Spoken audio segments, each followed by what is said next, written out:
자, 지금 저는 태국 방콕으로 가고 있습니다. 태국에서 사업을 하고 싶다는 요식맨, 그리고 그 사업에 투자를 하겠다는 투자맨과 함께 하고 있습니다. 이분들은 참고로 태국을 가본 경험이 아예 없거나 한두 번 정도 방문한 게 다입니다. 개초보란 말이죠. 아니 근데 태국에서 사업을 할 거면은 그 도시에 살아봐야 되는 거 아닌가? 뭐 아무튼 왔습니다. 왔고요. 초보들 데리고 가기에 여기만한 데가 없죠. 오늘도 역시 새우식당으로 안내를 합니다. 좋아하는 식당이라 보통 푸잉들과 종종 식사를 같이 하는 곳인데 오늘은 칸코쿠진들에게도 알려드렸습니다. 투자맨의 경우 이 당시에 한국에서 거의 1일 1식 수준으로 식사를 안 하는 분인데요. 여기서 국수 그릇 바닥까지 싹싹 핥아 먹는 거 보고 괜히 만족스럽네요. 존나 맛있다고 하던데 뭐 당연한 거죠. 여기는 무려 새우식당이니까. 요식맨의 경우 아무래도 요식업에 종사해서 그런지 음식 평가가 매우 까다로운 편인데요. 음식을 먹고 나면 이건 이렇고 저건 저렇고 뭐 김치가 중국산이니 어쩌고 저쩌고 뭐. 근데 그랬던 요식맨이 2,000원짜리 이 국수 한 사발 먹더니 대만족이라면서 눈물을 펑펑 흘리더라고요. 뭐 당연한 거죠. 여기는 무려 새우식당이니까. 밤이 깊었네요. 갑시다. 마음의 고향으로. 보통 여기 가면 저는 나름대로 신나게 놀아요. 그렇긴 한데 분명 코리아타운으로 알고 왔는데 차이나타운인가 하면서 잠깐 내 은을 의심했습니다. 아니 어떤 분이 우통을 까고 놀더라고요. 여기서 우통 까는 거는 분위기 띄우는 직원 말고는 본 적이 없거든요. 근데 가만히 보니까 제 일행인 투자맨이었습니다. 죄송합니다. 제가 노는 건 노는 게 아니었네요. 납치지 않겠습니다. 방콕에 수많은 식당이 있지만 아속에 주로 묵는 저의 경우 해장할 때는 관성의 법칙 마냥 가는 데만 가더라고요. 이름하여 아속 3대 해장이라고 일컬을 수 있는 곳들이 있는데요. 그중 한 곳이 처음 해보신 새우식당이고요. 그 두 번째가 통키가 아닐까. 통키라고 뭐 통키 아빠 금발바 죽었다 뭐 이런 드립치는 아재 있으시면은 반갑고요. 예, 그냥 식당 이름이 통키 레스토랑입니다. 새우식당의 경우 사람 구경하기 좋은 1층은 실외라고 봐도 무방한 데 비해 통키는 실내로 들어가서 시원하게 식사를 할 수 있습니다. 태국답게 메뉴가 매우 다양하고요.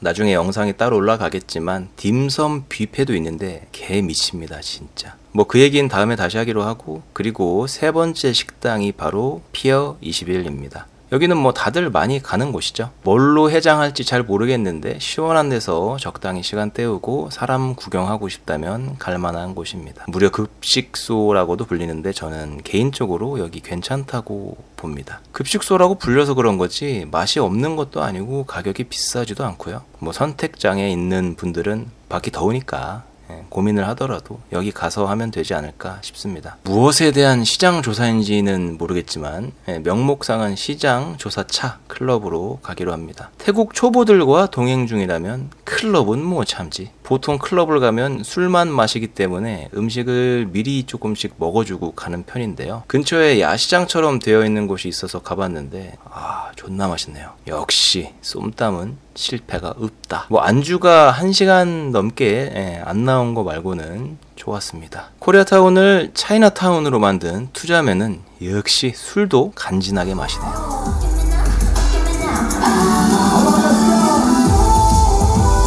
한국인이라 그런지 외국에서 한국 노래 나오면은 기분이가 좋습니다. 해장의 시간이 돌아왔습니다. 시청자분이 추천해준 식당 중에 돼지갈비와 뭐 족발덮밥이 필수라는 식당으로 가봅시다. 족발덮밥 투어 마냥 여기저기 좀 다녀봤는데 맛 없는 데를 아직 못 가봤어요. 그래서 지금 가는 곳도 뭐 당연히 맛있지 않을까. 실패가 없는 족떡 먹을 생각에 침이 질질 흐릅니다. 맛있게 매운 칠리 소스 미쳤고요. 요식맨이 그러는데 한국에 존재하는 매운맛이 아니라면서 감탄을 하네요. 이미 많이 알려진 백종원 족떡도 고기를 그냥 먹는 것과 소스를 같이 먹는 게 하늘과 땅 차이인데 여기도 소스 진짜 개미쳤습니다. 이쯤 되면 뭐 고기야 비슷한데 소스가 그 차별점이 아닐까. 족덮은 너무 맛있고요. 백종원 족덮보다 훨씬 맛있대서 왔는데 개인적으로는 뭐 여기가 넘사로 더 맛있다 이런 생각보다는 둘 다 우열을 가리기 어렵다 정도로 해두겠습니다. 돼지갈비는 왜 여기서 술을 안 팔까 의문이 들 정도의 술이 땡기는 맛있음이었네요. 식사를 했으니까 커피 한잔 하러 갑시다. 터미널 21에도 아마존이 있지만 여기가 좀 더 넓고 노트북 쓰기도 좋아서 종종 들리는 곳입니다. 늘 마시는 호치카 레드빈을 주문했고 역시 고소하니 참 맛있습니다. 투자맨은 여자들이 주문할 만한 요상한 커피를 시켰네요. 남성 호르몬이 소멸 중인 애견남인가 봅니다. 어젯밤에 뭘 한 건지 기억이 나질 않아요. 기억은 안 나는데 해장을 하러 또 통키에 왔습니다. 만둣국이랑 볶음밥 그리고 창비어를 먹고 있습니다. 방콕 여행 개초보들한테 달랏 로파이는 좀 과한 것 같아서 초보 수준에 맞게 조드페어로 데려가 봅시다. 이 시장의 장점으로는 아속 기준 가깝다. 그리고 접근성이 좋다 보니까 외국 관광객이 많아서 사람 구경하기도 좋다 정도랄까요. 보통 중국 여자들이 되게 예쁜 사람이 많던데 이날은 유난히도 귀여운 스시 언니가 보여서 나도 모르게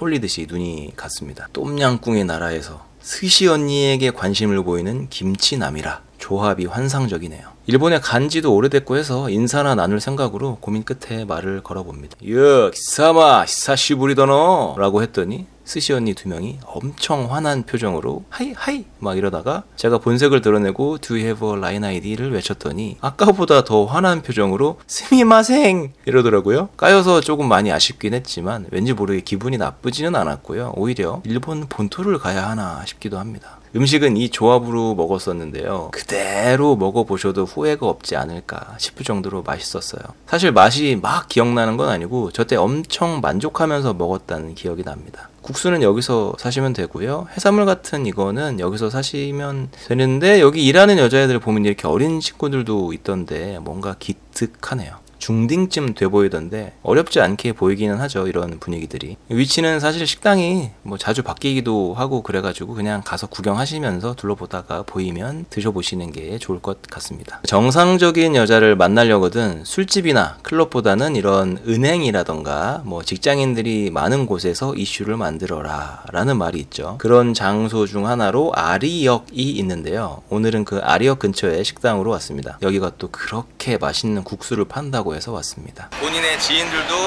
카시콘뱅크를 다니는 후인과 결혼을 한 친구들이 많다. 근데 상당히 만족도가 높았다라고 추천을 해주셔가지고 가능하다면은 여기서 이렇게 이성을 만나는 거를 고려해봐라 이렇게 해줘가지고 왔거든요.